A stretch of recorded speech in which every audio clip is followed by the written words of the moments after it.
Hello and welcome back to the Novice Lumberjack, where I need to go ahead and see what's causing this fella here not to run right.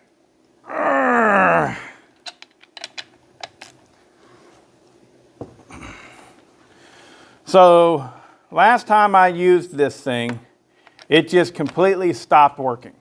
Just pretty randomly, just boop, done. Now, whenever I got it, it had been sitting for a long time, and it fired up and it ran well for me. But it probably just needs new fuel lines and stuff. It had been sitting for a long time, and after me getting it fired up and using it, my guess is the filter clogged up, or the filter on the carburetor clogged up. You know, they have not just a filter in the tank, but there's also a secondary filter in the carburetor. So we're going to be checking that out and seeing what's going on, seeing if we got spark. We've definitely got compression. And it was a good running saw, but then it stopped running good. So we just got to see if it's getting fuel and if we're getting spark.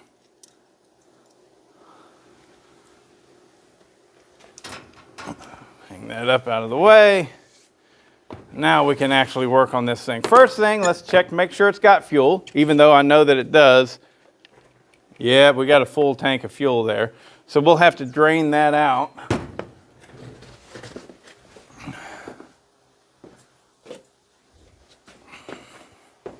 Might as well do it right here, make a nice big mess. Hopefully not.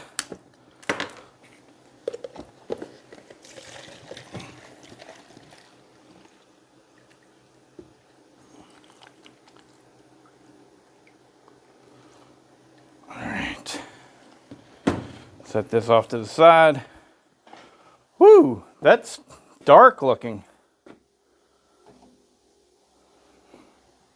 That doesn't make a whole lot of sense why it would be all dark looking like that.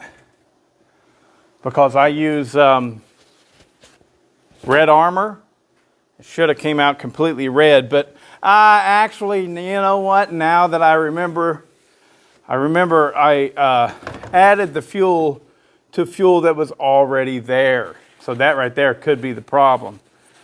The fuel that was already there was blue, and so you mix the blue and red together, it's probably purple.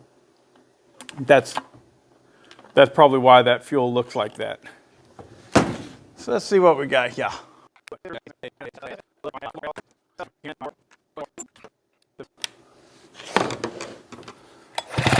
Oh yeah, we got good spark.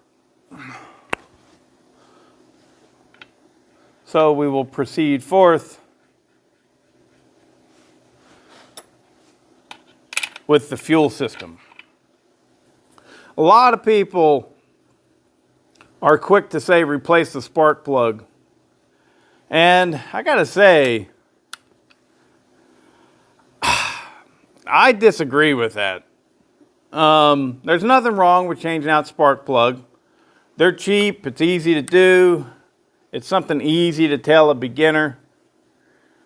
But it's been my experience with 2-stroke engines and 4-stroke, spark plugs rarely ever go bad. Now they can get fouled, and you want to take the plug, take it out, clean it up, clean in between the electrode and stuff with some sandpaper, some fine grit sandpaper. Maybe take a cigarette lighter and burn off excess fuel. Put it back in, it's probably going to be good to go.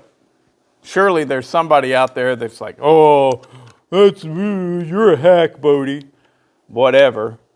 But I rode motocross a heck of a lot when I was younger, and dealt with a lot of two-strokes. And they just don't go bad as often as people think they do. Come on. There we go. So this thing has a Tillotson carburetor, which I've been told by more than one person, oh, those are the best carburetors you can get. I don't know. I'm not doubting that. I'm just saying I can't say that because, I don't know, a carburetor is a carburetor.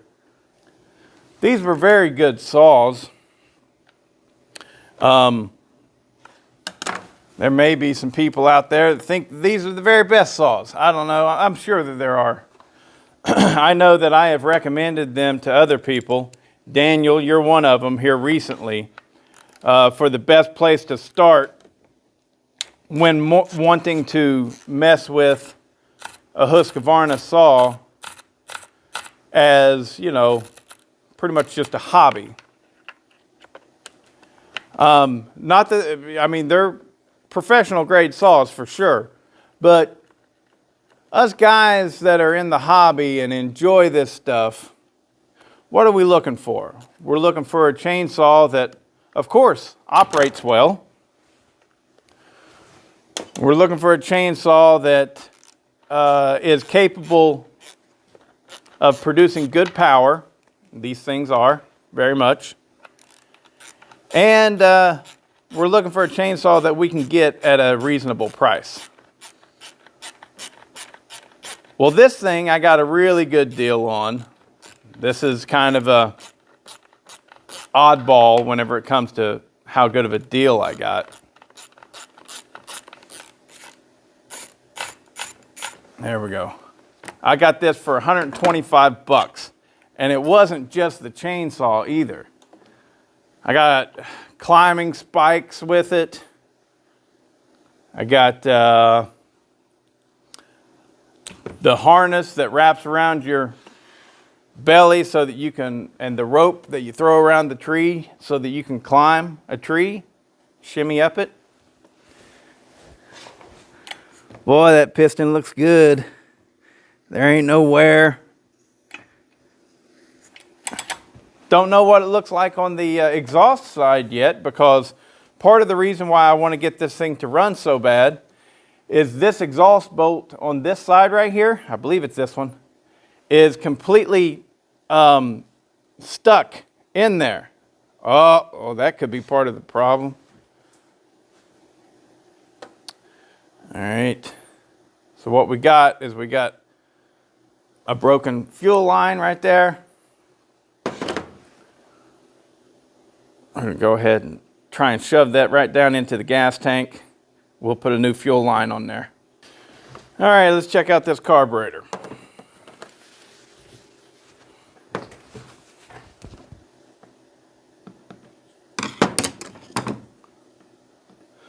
So I had thought that Tillotson was out of business, but I guess they're not. I had also thought that they were made in Ireland. Oh, and that's why. Tillotson, Tralee, Ireland. And somebody told me that they're an American company and that they are still in business. They just make carburetors for scooters and stuff like that. A lot of times whenever you see a race chainsaw, I think, this is kind of what I've been told, it'll have a big Tillotson carburetor on there, but the carburetor was originally designed and intended for a scooter. Some people say motorcycle, but it's been my experience that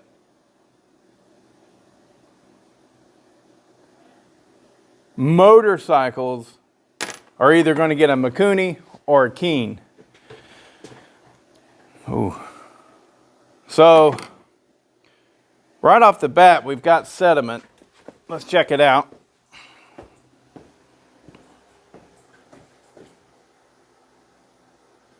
All around this area. Now that may or may not make any difference whatsoever, but let's go ahead and peel this off while I'm up here.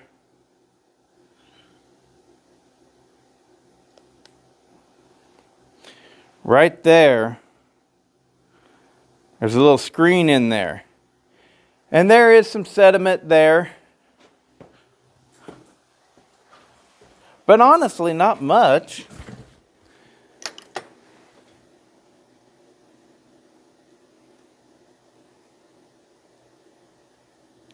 It is possible that was causing a problem, but I don't think it is likely. So let's set this off to the side right there. Let's go ahead and dig in to the other side of the carburetor. I need to get me one of those sonic cleaners. Do you know what I mean? It'd be so nice just to be able to drop this into a sonic cleaner and it just sits there and vibrates and cleans it all up really nice. That would be nice. Now these 268s are often mistaken for a 268 XP, when in reality the 268 had a different cylinder on it. Same bore and stroke and everything, and you know, same saw. I believe it even had the same carburetor, everything. It was the same, but a different cylinder.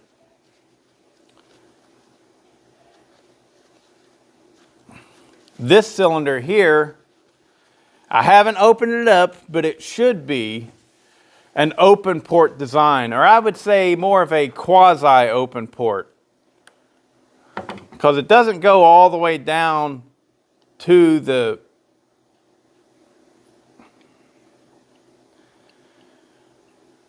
cases being open. It doesn't do that. Oh, there's all kinds of filth in there. But it's moving freely, and this is the diaphragm that I'm talking about. So I had one Tillotson carburetor rebuild kit, and I believe I used it on the Johnson 630 that I sent to Aaron Lynch. Son of a bean eater. Well, this one doesn't seem bad. I could take my chances, put it all back together, and see if just putting new fuel lines and cleaning this up and everything is enough to make it work. It might be. I'm going to give it a shot. So I'm going to clean it up, put it all back together, and then you guys will see the results. But for now, I'm shutting the camera off. Now, before I put it all back together, I have been slowly but surely replacing my kill switches with these momentary switches. It's an easy job, but I mean it's not just simply a matter of removing them. Here is the number if you want to get them. Part number right there, 537419001. I believe that's the part number. But they're for weed eaters, I believe. And they have a separate ground. The old switch right here, I mean, it has a separate ground too, but it's built in and everything. So what you got to do on these newer ones, there's one side and there's the other. So you have to come off of it, both sides, and one of them you have to send to that grounding screw. And that's what I do. I just got a piece of copper wire there. I wrap it around, try and keep it all nice, neat, and tidy. And this one right here goes to your coil. So that whenever you do this, it is connecting this coil line to this ground. So, there you go. Been slowly but surely replacing them as I work on them, because that momentary kill switch is so much nicer.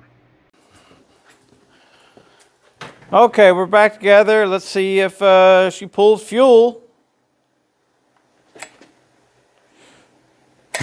Oh, geez. Well, that's too soon, but... Or is it? Wow.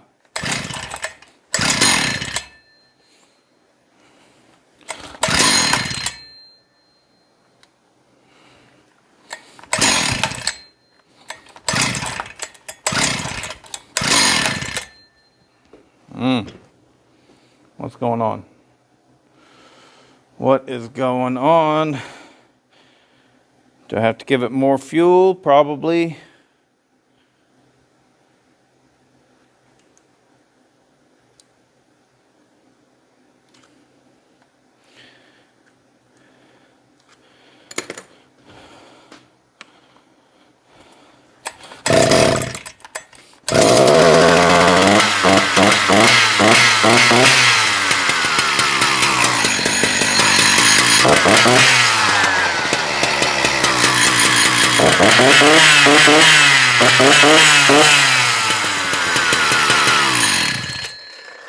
Love that momentary kill switch. All right, great. So go ahead and finish putting it all back together and put a bar and chain on it. And we'll test it out.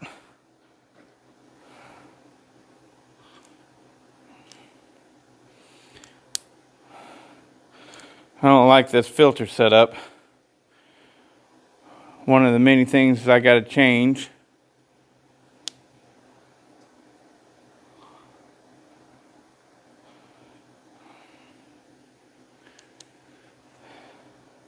On this saw.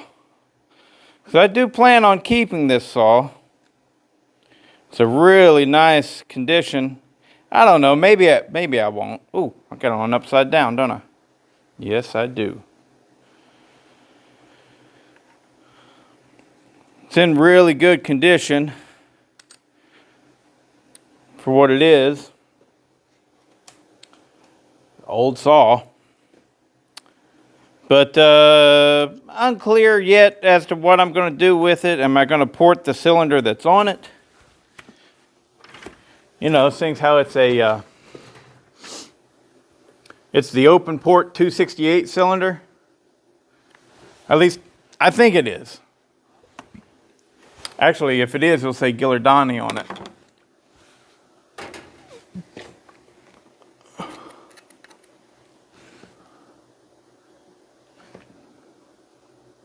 Yep, it does. Yep, Gilardoni. I'll try and find a picture and post it in there for you guys, so that you'll see what I'm talking about. This has the same style of port as the Poland Super 380 transfers. Same style of transfers. That's the Super 380 and the 3750 and 3500. Basically, it's the Poland high tops with the 60cc cylinder. And that's why I call them like quasi open port, because they're not exactly open port, but they are open port. But they're also, they've got a nice curve to them, and they flow. They got a nice aimed flow towards the intake side, so that your fresh charge as it comes in, it is being aimed towards the intake, up towards the combustion chamber, and good flow characteristics. It's not just your regular old run-of-the-mill open port setup. It's not. It's better than that.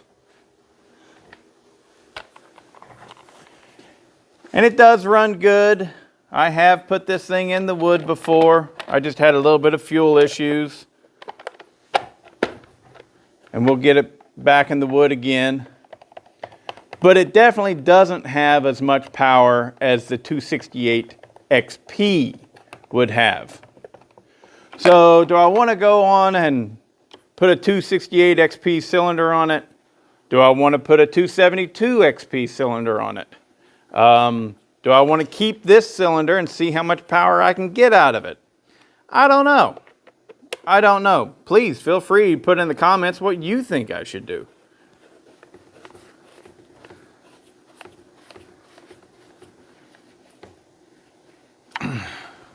But it is a very nice, oh, my throttle is sticking.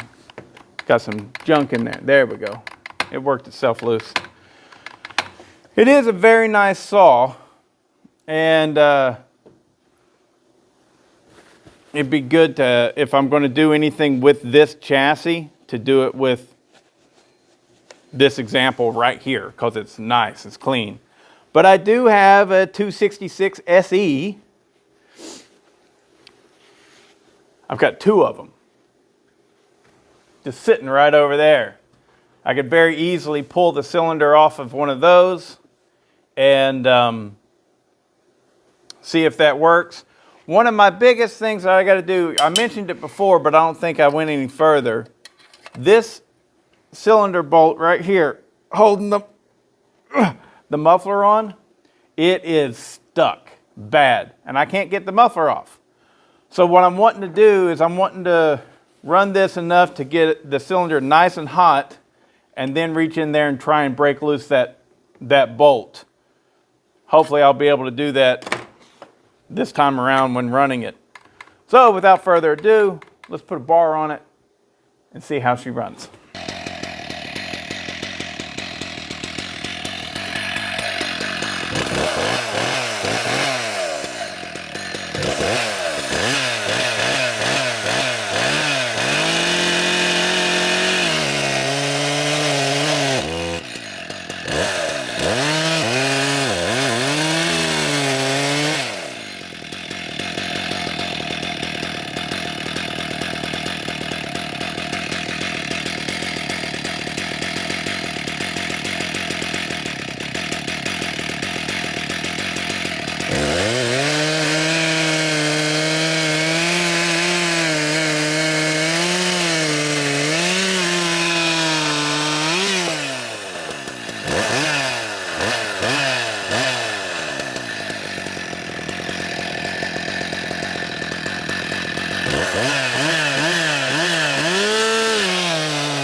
We got it.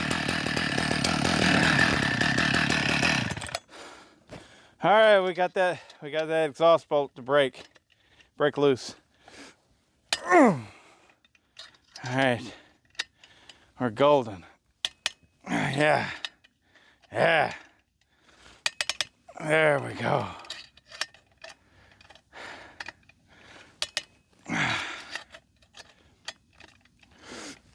All right, now While I'm at it, let's go ahead and take this bar and chain off. And we'll see how this thing competes against the Steel MS400. Put this chain on the 400. Keep it fair. This is a square ground chain made by Steve McDowell for the channel.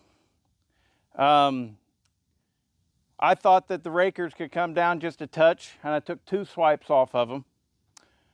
But in this frozen oak here,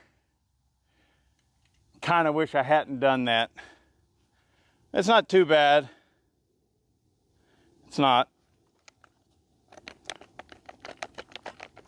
But the big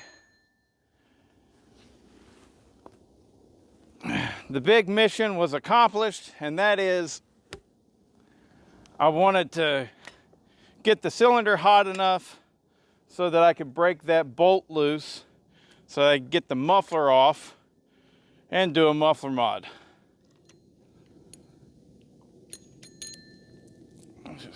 You hang out right there, chain.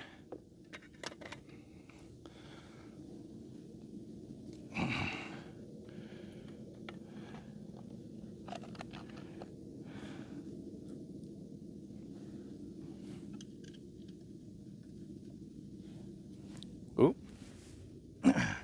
It's cold out here. It's probably about 25 degrees. It'll warm up though. We're supposed to, here in Atlanta. Oh, there we go. There we go. Here in Atlanta, we're supposed to start getting warm again around midweek.